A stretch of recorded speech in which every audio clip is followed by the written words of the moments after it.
ಆಡು ಮುಟ್ಟದ ಸೊಪ್ಪಿಲ್ಲ ನಿನ್ನ ಮೆಚ್ಚದವರ್ಯಾರಿಲ್ಲ.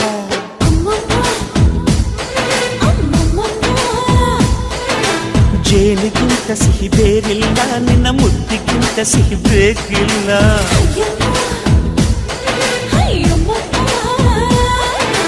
ಕಣ್ಣು ಕುಕ್ಕುವ ಬೆಚ್ಚಿ ಬೀಳುವ ಅಂದವಾದ ಹೆಣ್ಣು, ರುಚಿ ರುಚಿಯ ಬಾಯಿ ಚಪ್ಪರಿಸ ಸಿಹಿಯಾದ ಹೆಣ್ಣು.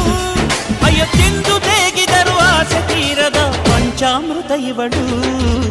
ಅಮ್ಮಮ್ಮಮ್ಮಮ್ಮ ವಯ್ಯಾರಮ್ಮಮ್ಮಮ್ಮ ಅಮ್ಮಮ್ಮಮ್ಮಮ್ಮ ನೀ ಸಿಂಗಾರಮ್ಮಮ್ಮ.